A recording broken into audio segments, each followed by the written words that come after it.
Now on to the Democratic Republic of Congo. It has accused Apple, the tech giant Apple, of using conflict minerals. What's that? What is a conflict mineral? These are natural resources extracted in regions plagued by armed conflict. The most common are the 3Tg minerals: tungsten, tin, and tantalum. They're commonly used to make phones. But some of the mines are run by armed groups. They kill civilians, they rape women, and they use forced labor. Now, DRC's lawyers argue that Apple uses minerals pillaged from DR Congo. These then enter the international supply chains. So DRC says the company is complicit in those crimes. Apple, of course, has denied all these allegations. Our next report tells you more. In this digital age, our phones keep us connected. But beneath the sleek exteriors of these devices lies a harrowing truth. A tale of exploitation, violence, and environmental destruction tied to the minerals that power them.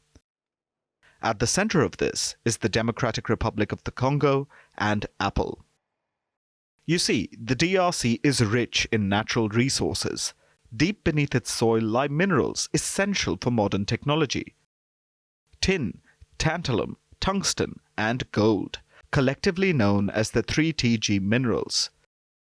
These minerals are extracted in regions plagued by armed conflict. The profits often finance militias and fuel violence. It's a cycle of exploitation that devastates communities and perpetuates instability.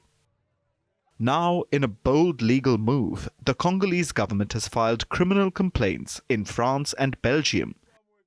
These complaints are against subsidiaries of the tech giant Apple. The allegations?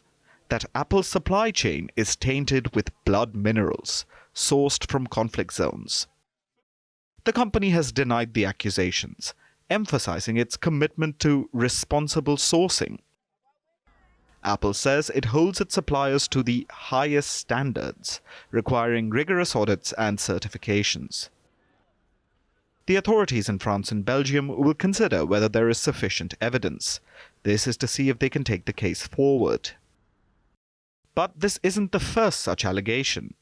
For years, rights groups have claimed that the global supply chain for these minerals is anything but clean. The true cost of these minerals goes beyond financial profits.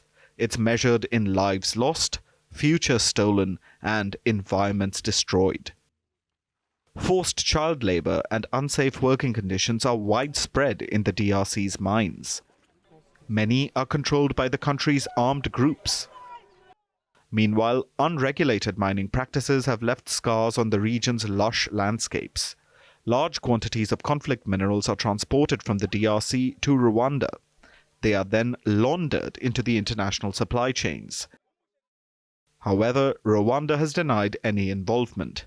The Rwandan government has dismissed the Congolese government's legal action. It has called it a media stunt. The issue has been raised before in international forums. And in response to mounting pressure, several initiatives were taken, like the Dodd-Frank Act in the US and the Organization for Economic Cooperation and Development guidelines. They aim to ensure the responsible sourcing of minerals. Companies like Apple claim to follow these standards rigorously, but critics argue that such measures are often reactive and insufficient. Independent audits and certifications can be difficult to enforce in these regions, especially as conflict makes transparency nearly impossible. And so the question remains, will the DRC's fight for justice spark real change? By taking legal action against global corporations, the country is sending a clear message. Its resources are not just for the world to exploit. The future of fair and ethical supply chains rests on what happens next.